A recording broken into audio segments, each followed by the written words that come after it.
The controversial proposal for the N85 near Kilnamona, which has sparked a reaction locally. Plans to install crash barriers are being questioned, with some arguing they don't go far enough to fix what's seen as a dangerous road. One of those raising concerns is Nicholas Rynne from Kilnamona, and he's on the line now. Nicholas, good morning to you. Good morning, Alan. How are you? Very well. Thanks very much for being with us. I mean, look, lots of people will be familiar with the N85, but can you give us a local's perspective on it? Yeah, the N85, I read somewhere where it said it was an embarrassment to have a road like that on one of the busiest roads in County Clare during the summer months. It is the busiest road, I think, outside of the motorway, all heading up towards our visitor centres in the Cliffs of Moher, the Burn, and so on, and up to the Hinch in the Diamond. The road, I travelled that road going to school when I was a child, and there was a man killed on that road in a truck crash. 2 trucks crashed. A truck came down what we call Osty Cairns Hill, went across the road there where the shop is in Kilnamona, and hit the other truck, and the man was killed. It made lasting impression on me because obviously he was only about 9 years of age, and that's almost 50 years ago, I think, roughly speaking. That bin has never been changed. That's just one particular binge. There in front of James Breen's is a notorious spot. A woman went in there. She was there trapped in the car for an hour. Even the emergency services couldn't find her in the river there beside the road. Numerous other crashes. There's almost a weekly crash there during the peak season and even off season. So it's a busy, even in winter time, it's a busy road. But there's a series of very bad bins on that road. People crash in the same place. There's a telegraph pole directly off of James Breen's house that has been broken, I'd say, a dozen times in the last 10, 20 years. It's been replaced. I don't know why they keep replacing it in the same spot. For cars and vans are hitting it all the time. There's obviously something wrong with the road. You have to take driver error into consideration as well, but it's a serious problem. Which is why you're describing the road as not fit for purpose. And to you, Nicholas, outlining some of those incidents over the past number of decades, is it surprising or maybe stronger, mind-boggling that these particular stretches have not been sufficiently addressed in your view? Well, it's mind-boggling when I see what's happening out in the Tuller Road at the moment for active these footpaths, cycle lanes and all that, which have nothing to do with safety. They're a great thing, maybe. I'm not going to knock them, but when I see a dangerous road and I see that kind of activity, and when I see the council in Innis, okay, it's probably a Transport Infrastructure Ireland, TII, problem, but yes, we see buildings be bought up around Innis, huge money going to be spent on them, and you have a dangerous road like this. It's unbelievable to me. I cannot fathom it. Most people can't. And the fact that they're going to put in crash barriers, to me, I'm not an engineer, but at the same time, I'm not a fool. If you hit a crash barrier, what happens in a motorway is you bounce off that barrier and you're sent careering across the motorway, which is one-way traffic. In a situation up in Kilnamona, if you're going to hit a crash barrier and you're sent across the road, you're going to drive directly into somebody. So it's not only you feel a crash barrier would not only be dangerous for someone who hits it, but it's still going to present a danger for other cars on the road because of... The road will be exactly the same, except that now it's more dangerous. Instead of hitting a sod wall, even instead of hitting the telegraph pole, which is breaking too, you're now going to hit a solid steel barrier. And the road is going to remain exactly the same. A big truck, a load of timber turned over on that road and the wind of that road. It was an absolute miracle that there was nobody coming from the other side. But sooner or later, somebody's going to hit that crash barrier and it's going to be put directly in line with a truck, a bus, a car, and there is going to be fatality. Crash barriers, to my mind, as I said, I'm not an engineer, but they're not suitable for narrow roads like that road is only just a barely two-lane. You're coming down from Dublin on a motorway. You travel 2.5 hours on a motorway down from Dublin, 120 kilometres an hour. and you come around the bypass in Ennis, and you come to the Clarine, and you're out at what we call the Ennis Diamond Road, the Hinch Road, and you're hitting out that road. It's not too bad. You come to Whelan's Quarry, there's a big wide section of road there. You fly up along there, and then you come to what I would call just a narrow. The road narrows all of a sudden. There's actually cars going up along that slow lane, and then they have to move out into the traffic again. It's deadly dangerous. And these drivers are not aware of that. We have some chance because we're locals, we know the road. But for the amount of tourist traffic, they don't know the road. And then there's a series of bins for the next 3, 4, 5 kilometres, which they have to negotiate. They don't realise they're driving big high-power cars, and they don't realise how bad these roads are, and then they run into trouble, and they're hitting walls. There's a plastic pollard around the bend past Kilnamona Cross for the last 10, 15 years. You would not see it in a third world country. It's absolutely... And that plastic pollard has been hit numerous times. I mean numerous times, a big number of times. And they have been sent into the river. Imagine putting a crash barrier there. Imagine what's going to happen when drivers hit a crash barrier because the road is defective. And Nicholas, is that what led to, you feel what was in place already wasn't enough to deal with the potential dangers of the road? And you reacted quite strongly to this proposal on social media, saying you thought it was an April Fool's joke. Well, the point about it is, Alan, when they put the landfill in Ina, they said that they were going to do the road. That was part of the deal almost, to stop people from objecting, and the road was going to be done. We were all assured that. About 19 years ago, an engineer informed us that the money was ring-fenced for this road. I'd love to know, where's that money gone? What happened to that money? Where did it go?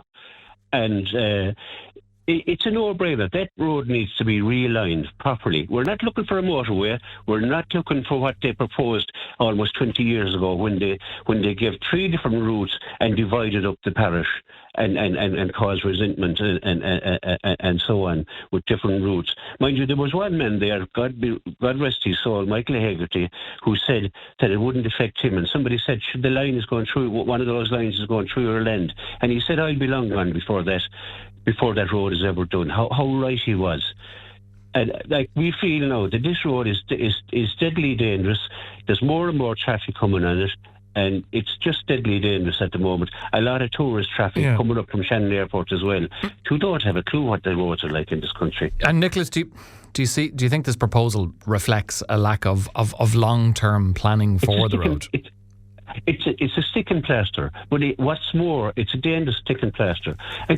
Alan, why are they putting signs along the road looking for planning permission on their own road? They own the roads, they own the walls, they can eat. They don't have to buy any land. They can take away the bins can be taken away without buying any land or going to any farmer. And yet they're putting up planning permission, looking for planning permission for their own road. I don't get that one either, but maybe there's a reason for it. But it seems like it's just to appease people.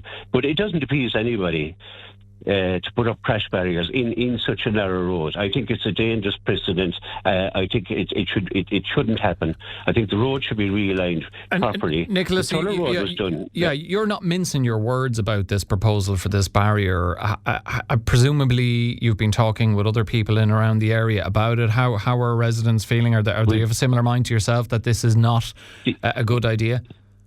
Yeah, when I was chairman of the Kilnamona Development Association a number of years ago, and I looked for the statistics for this road, how many crashes were on it. I looked at it from the Garda Bureau, from the Freedom of Information, and I wouldn't be given it because I believe they don't have it, and I believe the TI don't have it either.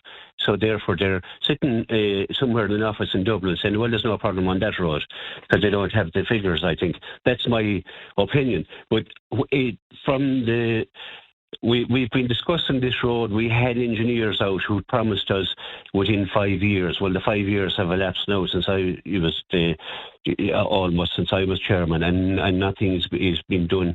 So there is strong people in the parish of Ina as well. Ina Kilnamona is the same parish really, but there is a strong people up in this time are even saying that it's a joke, like the way the road is. And for hauliers and bus drivers and coaches that go up that road, I mean, okay, there's a big problem in this time as well, but that's another day's work.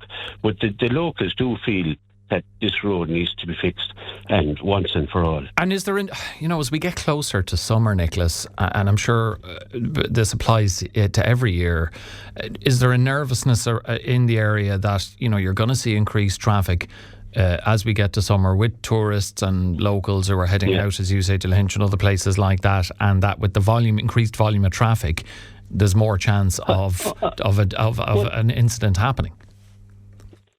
There is. Look, I travel that road on a daily basis. I see near misses all the time. Now, a lot of it is dangerous driving. There's no doubt about that. You can't put it all on the road. But the problem is there's nowhere to overtake either. So you're stuck behind a slow car and you get frustrated, and whatever drivers do. School children are travelling along that road. Parents are bringing their children there at Kilnamona Cross. They have to turn up to Kilnamona. It's seriously dangerous to bring those children along there. I see crashes regular there, and it's scary. Like when I saw that truck that tipped out its load of timber across the road, I said, "Oh my God!" So there is a fear factor with the locals. They have to travel that road on a daily basis. Young parents have to bring their young children to school on that road, which is high volume traffic during the peak season, which is as we know now, the tourist season is getting longer every year. So yeah, it is a worry. It is a danger. There's no doubt about it. It is a danger. The statistics, I know if they have them, but they should have them. I have numerous pictures on my phone of crashes on that road. So yes, it is a worry. We talk regular. We bring it up at our meetings regularly in Kilnamona, and we're kind of, it's almost we're throwing our hands up at the air at the moment, because nothing seems to be happening. Nobody can give us a deadline. Nobody can give us what's happened. But suddenly we see these notices going up that, we're going to stick up a few crash barriers along here, and that'll keep everybody happy. It won't keep anybody happy as far as I'm concerned. We did reach out to the council on this, and they've provided us with a statement. I'll just bring it to the listeners and yourself, Nicholas. It says Clare County Council, in conjunction with Transport Infrastructure Ireland, is proposing to install a vehicle restraint system to replace the existing plastic barriers and other barriers at a number of locations on the N85 at Kilnamona. In addition, the council's looking to develop the N85 Kilnamona realignment scheme, which would ultimately create a safer road network in this location.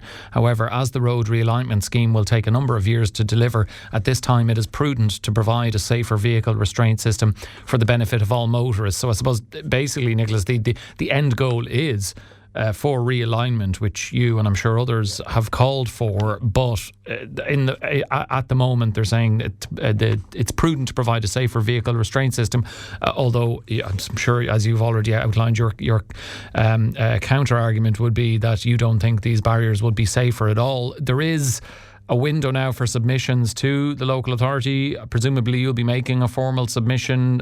What would you say to others locally? Should they get involved in the process? I think they should. The road realignment is down the road, they're telling us. They told us that 50 years ago, 40 years ago.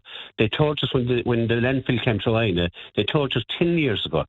Now, they're not telling us the truth. I'm not here to bash Clare County Council, by the way. That's not what I'm about. I'm here about the safety of people driving on that road. I understand that, but they would say they are telling the truth, that it is their plan to ultimately employ a realignment scheme. But no, I appreciate what you're saying, that you've been hearing that. Action. I appreciate you, Nicholas. I appreciate you say you've been hearing that for years. What would you say directly to the planners or engineers behind this proposal? I would say not to go ahead with not to waste your money on something that's not going to make the road safer, but to go ahead and get the money, get on to your government, who is ultimately responsible, get onto the TI and say, this road is a disaster. We need it realigned, and we need it realigned urgently. If they put up crash barriers, it's going to be dangerous, number one. And number two, the road will never be done, certainly not in my lifetime. I don't expect it to be done in my lifetime anyway, but it will never be done. And that's the facts of it. We've been waiting 50-odd years with the same story. It's got to be done. It's got to be done. Okay. Take a bit of action. Somebody stand up. Our elected members should really be standing up and calling this out. We get a little bit in the papers every now and again about it. You know, somebody complaining. But you know, you go into the boardrooms and you bang the table and you tell them this is not on. This is 2026. It's not 1971. When that road was actually built, it bypassed Kilnamona back in the 60s. It's actually called the New Line.